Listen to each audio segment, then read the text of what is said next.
Bonjour à tous, je vous retrouve pour faire la présentation d'un livre que j'aime énormément, qui est toujours sur le coin de mon bureau, comme ça je l'ai toujours sous la main. Il s'agit du livre Au rythme de notre terre-mère, cheminer au fil des saisons selon la tradition chamanique amérindienne de Catherine Sorolla-Menassieux et qui est paru aux éditions Trajectoire il y a déjà un petit moment. Donc déjà, la couverture est splendide avec ce cerf, avec les différentes saisons, l'hiver, l'automne, le printemps, l'été. Magnifique, j'adore. Alors, je vais vous lire ce qui est écrit derrière. Apprendre sur l'autre, c'est apprendre sur soi. Ainsi, s'intéresser à la manière dont les peuples traditionnels perçoivent le monde qui les entoure nous interroge sur notre propre vision de la réalité. Les cultures amérindiennes relèvent de savoirs ancestraux. Nourries de croyances et de magie, elles sont garantes d'un équilibre empreint de respect envers la terre-mère. De plus, les peuples premiers ont un rapport au temps fondamentalement différent du nôtre. Plutôt qu'une ligne de fuite dont l'issue est source d'angoisse, les Amérindiens en font une représentation circulaire et la promesse ininterrompue du renouveau. Le présent ouvrage fonctionne comme un calendrier perpétuel. La symbolique des périodes de l'année chamanique y est transposée afin que la reconnexion avec le rythme de la nature soit facilement accessible. Il est utilisé comme un outil de bien-être et de développement personnel à travers des questions, des pistes de réflexion, de propositions de mise en pratique et d'écriture, des textes de sagesse, des légendes, des méditations et la médecine des animaux totems. Cette spiritualité aide à conscientiser les influences que les énergies de la nature ont sur notre physique, mais également sur notre mental et nos émotions. Les croyances éprouvées ayant une influence directe sur le corps vibratoire, vivre chaque moment en cohérence avec la terre-mère, c'est ouvrir une nouvelle voie de guérison et d'épanouissement. Ce livre est une invitation à entrer dans la ronde sacrée de l'existence, comme on entre dans la danse, à ressentir le temps, à rêver d'éternité, à célébrer la vie. Alors, il est au prix de 20 € et sincèrement, c'est un vrai bijou. Ah, si je l'ouvre comme ça, vous verrez déjà rien que les illustrations. Ici, rien que cette phrase, écoute le vent, il chante, écoute le silence, il parle, écoute ton cœur, il sait. Un proverbe amérindien. Alors, on a un avant-propos. Regardez-moi les illustrations. L'introduction. Alors, on nous explique la symbolique des 4 saisons. Ça, c'est tout ce que ça représente. La symbolique des 4 directions. L'hiver, printemps, été, automne. Une prière aussi, direction. Les 8 principes fondamentaux de la sagesse traditionnelle amérindienne et les similitudes avec la physique quantique. Voilà. Les 12 périodes chamaniques et leur transposition symbolique. Voilà, ici vous avez les dates pour le calendrier, comme ils disent, perpétuel. Les 13 pleines lunes, symboles et rituels magiques. Par exemple, ici, on est au mois d'août. Donc, c'est la pleine lune d'août est nommée le plus souvent lune des herbes, lune rouge, lune de l'esturgeon ou lune du grain vert. Associée à la générosité et au partage, elle apporte confiance, gain et convivialité. Intention, des rituels magiques pratiqués le soir de la pleine lune, remercier la terre-mère pour les bienfaits reçus, conscientiser le travail accompli et les progrès, cultiver l'estime de soi, développer ses dons et ses talents, favoriser les échanges. Voilà, ça c'est pour toutes les pleines lunes. Et ça, on peut les reprendre chaque année. On a le calendrier chamanique. Guide pratique pour cheminer au fil des saisons. Voilà, voilà.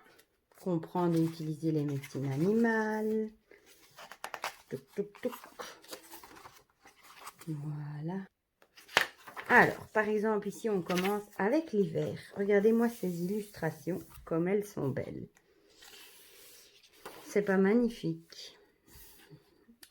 Avec l'animal. Là, on vous parle d'un esprit. Portail énergétique solstice d'hiver. Médecine animale, là, tous les animaux qu'on peut honorer pendant l'hiver. Le corbeau, panthère noire, etc. Ici, la période du renouveau. On vous donne la période. Mais regardez-moi ces ces magnifiques illustrations. Alors, on a à chaque fois un calendrier. Bon, moi, je n'écris pas dedans. Hein. L'espace de la plume, écriture guidée, les pensées et ses réflexions personnelles, l'espace du rêve. Là, on peut écrire ses rêves et tout ça. C'est pas magnifique? La période d'épuration. Et c'est comme ça, à chaque fois, on retrouve, regardez-moi comme c'est beau, le calendrier, les choses. Regardez. Je passe vite fait parce que c'est à chaque fois le même mise en page. Mais je vous montre pour le printemps maintenant. Juste pour les images des animaux, c'est tellement beau. L'équinoxe de printemps. Les animaux, évidemment, honorés au printemps. Ici, la période d'éveil. Ah bah tiens, du coup, je m'arrêterai pour vous montrer la période dans laquelle on est. Ici. Rien que les illustrations sont tellement belles. J'aime bien le prendre et lire la période pour la période dans laquelle on se trouve. Le serpent, il est magnifique. Ça, c'est pour l'été. Du coup, avec évidemment le solstice d'été, les animaux honorés en été. Et puis la tortue, elle n'est pas trop magnifique. Ces images sont trop belles. Du 22 juillet au 21 août. Voilà, nous on est dans la période du mûrissement. Le temps du mûrissement est le temps où nous nous sentons enfin prêts à être vraiment qui nous sommes. Prêts à récolter hein, avec l'Unyasa. Bon, ça c'est moi qui le dis. Notre projet en devenir est presque abouti. Nous savons ce qui a changé en nous. Nous sommes conscients de nos progrès, mais aussi de là où nous en sommes. Et de ce qui nous manque pour être vraiment à maturité. Pour cela, il nous faut se tourner ni vers le passé que l'on ne peut changer, ni vers l'avenir qui dépend de ce que nous allons faire dans le présent. Hier est un tas de cendres, demain n'est encore qu'un morceau de bois. Seul aujourd'hui apporte la lumière du feu. Vieux proverbe inuit. Ces paroles de sagesse sont très parlantes. Concentrons-nous sur notre feu intérieur pour nous révéler ce qui est en cours d'évolution et qui nous amène vers la réalisation de ce que nous voulons. Pour cela, je vous propose de vous connecter à 3 médecines animales qui nous aideront à activer les énergies d'évolution. Tout d'abord, invoquez Serpent. Il est le grand maître des transformations personnelles et vous aidera à vous débarrasser des vieux schémas et de tout ce qui appartient à votre ancien vous, c'est-à-dire au fonctionnement qui ne vous correspond plus. Ainsi, vous pourrez réajuster votre manière d'agir à votre nouvelle vibration énergétique. Par ailleurs, Serpent vous enseignera que parfois les changements sont successifs. Peut-être estimez-vous que vous avez déjà énormément travaillé et évolué cette année, mais rappelez-vous que Serpent peut ne pas muer pendant très longtemps. Peut y avoir plusieurs mues consécutifs. Il ne vous viendrait pas à l'idée de continuer à marcher avec des chaussures trop petites, n'est-ce pas? Il en va de même avec votre nouvelle vibration identitaire. Vous devez lui permettre de prendre toute sa place sans la restreindre ni l'étouffer dans des attitudes devenues trop étriquées pour elle. Serpent vous révélera votre nouvel être en pleine possession de ses moyens. Ensuite, appelez la famille d'âmes de Scarabée. Demandez-lui de vous permettre d'avoir votre pouvoir personnel entre vos mains et de sentir la direction dans laquelle vous avancez.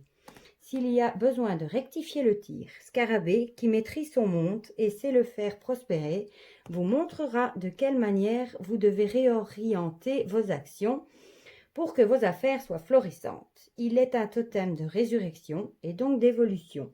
Sa boule étant comme un soleil qui suit le cycle du jour et de la nuit. Faites appel à lui pour poursuivre votre marche dans le sens de votre progression personnelle.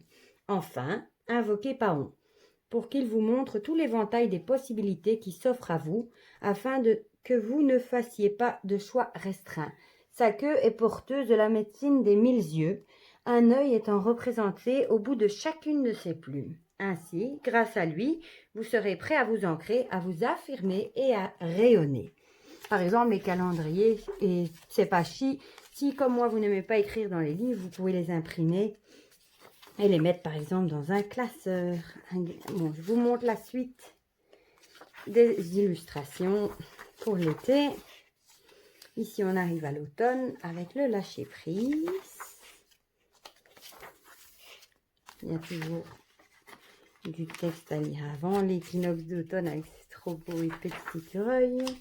Les animaux à invoquer en automne. Ici, période des chutes des feuilles.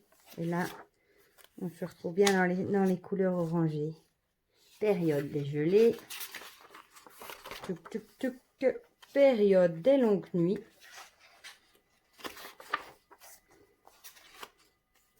Les références bibliographiques, la table des matières et regardez-moi cette libellule, oh comme elle est jolie. Voilà.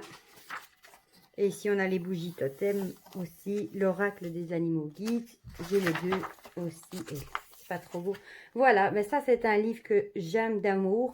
Je lis les saisons, j'essaye de lire chaque fois la période dans laquelle on entre et essayer d'invoquer du coup les animaux qu'on propose. J'espère que cette présentation vous aura plu de ce magnifique livre et je vous fais plein de gros bisous. À bientôt!